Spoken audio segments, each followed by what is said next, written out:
ఎవరికి కూడా ప్రజారంజకమైనటువంటిది ప్రజలకు మేలు చేసేటువంటి వ్యవహారం చేయనటువంటి నాయకుడు ఎవరైనా ఉన్నారు అంటే కేవలం చంద్రబాబు నాయుడు. ఈ చంద్రబాబు నాయుడికి తోడు కొడుకుని నెంబర్ 1 గా తయారు చేశాడు. ఏ విధంగా ఏదైతే చెప్పామో అది చేయకూడదని ప్రమాణం చేయించాడు. ఆ ప్రమాణంలో ఇది ఒక సన్నివేశం. పనిమాల ఒక స్టిల్ ఇచ్చేలా పైంక HP పెట్రోల్ బంకు ఏళ్ళు చూపించి మేము ఈ పెట్రోల్ ధరలు తగ్గిస్తామన్నాడు. తగ్గించాడా?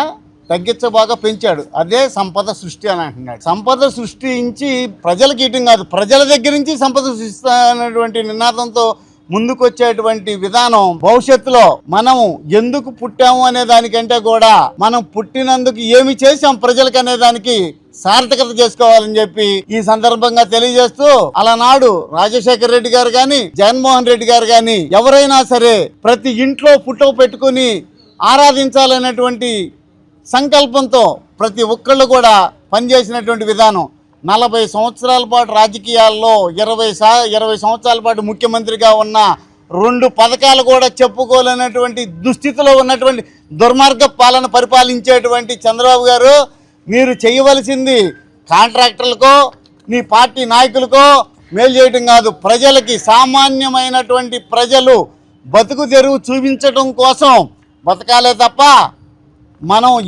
ఏం దోసేసుకున్నామా, కొండలు గుట్టలు లోయలు దోసేసుకునేటువంటి పరిస్థితికి దిగజారి ఇవాళ ఈ పెట్రోల్ డీజిల్ పెరగటం మూలకంగా సామాన్యుడికి రేపు భవిష్యత్తులో ప్రతి నిత్యావసర వస్తువు మీద పడేటువంటి విధి విధానాలతో ఎన్ని ట్యాక్సులు పెరుగుతాయో, ఎంత రవాణా ఛార్జ్ పెరుగుతుందో ఇది గమనించాలని చెప్పి ఇవన్నీ దృష్టిలో పెట్టుకొని మీరు పెంచిన ధరల్ని ఎమ్మటే తగ్గించాలని చెప్పి ఈ సందర్భంగా తెలియజేసుకుంటూ